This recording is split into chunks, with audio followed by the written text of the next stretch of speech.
Mais da metade dos passageiros de ônibus não usa cinto de segurança, revela pesquisa. Michel Temer reaparece, diz que votou em Bolsonaro e deu conselhos a ele. Presidente vai sancionar o fundão, que destina 2 bilhões para campanhas eleitorais. Brasília.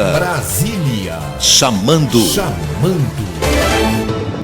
Boa tarde, ouvintes da Cultura FM de Castelo, a primeiraça de audiência em todo o sul do Espírito Santo. O mundo teme por uma nova guerra após o ataque dos Estados Unidos a Bagdá, a capital iraquiana, que matou importantes autoridades do Irã e Iraque, os maiores produtores de petróleo, e já elevou o preço do óleo no mercado internacional. O ex-presidente Michel Temer reapareceu 8 meses após ser preso na rua. Temer declarou em entrevista que o governo Bolsonaro vai bem porque dá sequência ao que ele, Temer, fez. Disse que votou em Bolsonaro porque ele não falou mal do seu governo e que foi procurado por Bolsonaro após as eleições para lhe pedir conselhos. Temer considerou que se o Lula radicaliza à esquerda, dá chance ao Bolsonaro de radicalizar do outro lado e sugeriu que ambos planejam isso. O Temer, que tem formação jurídica e também experiência de cadeia, disse ser contra o tal excludente de ilicitude que livra da justiça policiais que matarem em serviço. O ex-presidente, apontado como chefe do quadrilhão do MDB, foi preso 2 vezes pela Lava Jato, foi preso até na rua e é alvo de 4 inquéritos por corrupção. O presidente Jair Bolsonaro não deixou dúvidas de que vai sancionar o fundo eleitoral aprovado pelo Congresso, que reserva 2 bilhões de reais para os partidos gastarem nas eleições de prefeito e vereador deste ano. Ele disse temer impeachment se vetar o fundão eleitoral de 2 bilhões. Eu, como presidente, tenho que cumprir a lei. E se tem uma lei de 2017 que diz que tem que ter o fundão de 2 bilhões de reais, segundo o TSE e segundo a Receita Federal, eu vou vetar isso? Com toda certeza, alguém vai entrar com pedido de impeachment. Alguém do parlamento ou você do povo. É lei de 2017, é lei. Diz que tem que ter fundo especial. E os valores quem fixa é o TSE. Ele leva em conta o valor de 2 anos atrás. E tanto é que no primeiro momento eram 2 bilhões de reais.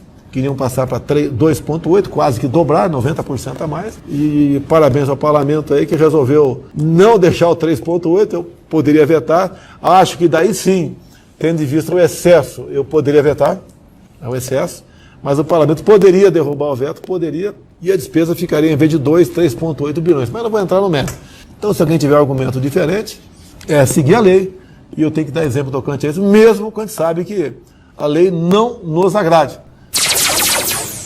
Usar cinto de segurança nas viagens de ônibus é obrigatório. Porém, 6 em cada 10 passageiros não ligam para a lei nem para a própria segurança. É o que revela a pesquisa da Agência Nacional de Transportes Terrestres. Os fiscais da ANTT realizaram vistorias nas rodovias brasileiras e constataram que só 43% dos passageiros de ônibus usavam o cinto de segurança. Quer dizer, bem mais da metade despreza esse equipamento de uso obrigatório nos ônibus, que pode reduzir em até 75% o risco de morte no caso de um acidente e 40% o risco de lesão grave. O ministro da Economia, Paulo Guedes, está mais otimista que o Banco Central, que prevê crescimento da economia de 2,2% este ano. Guedes prevê nosso PIB crescendo a 2,5%. Paulo Guedes destacou a reforma da Previdência, que promete reequilibrar as contas do governo, e a redução da taxa Selic, que proporciona ao Tesouro expressiva economia de juros no pagamento da dívida pública. Foi um ano difícil, foi um ano produtivo. Nós vimos a população nas ruas, dando apoio à reforma da Previdência, que era exatamente como salvar futuras gerações de um caminho caótico que nós estávamos seguindo em termos de finanças públicas. A principal reforma, que era a Previdência, nós conseguimos fazer, assistimos a um processo de aperfeiçoamento institucional e uma reforma sólida que criou um horizonte aí de 20 anos, 25 anos de controlabilidade do ponto de vista de finanças públicas. Isso foi muito importante. Nós sabíamos também que, tendo isso,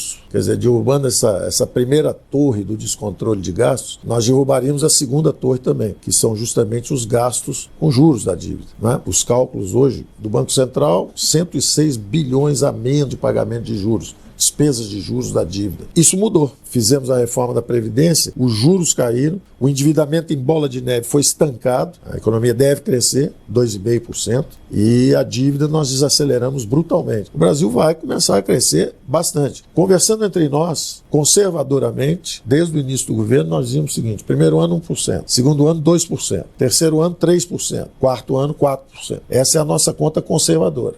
Os números oficiais do Produto Interno Bruto de 2019 serão conhecidos em fevereiro. É previsto um crescimento de só 1,17%, igual ao de 2018.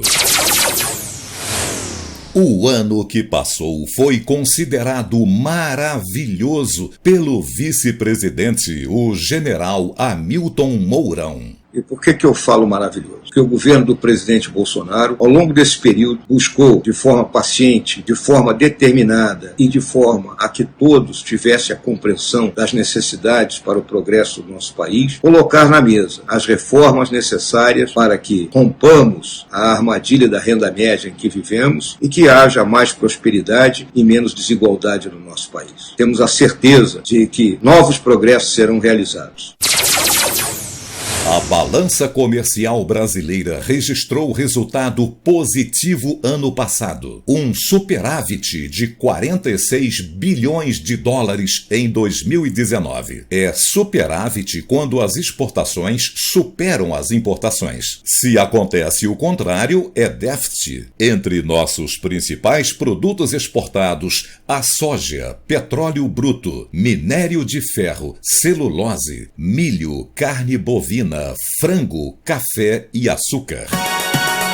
Por hoje é isso. Continue com o Show da Tarde. De Brasília, José Carlos Gambarini. De segunda a sexta, neste horário, com exclusividade para a Cultura FM de Castelo. A líder de audiência em todo o sul do Espírito Santo.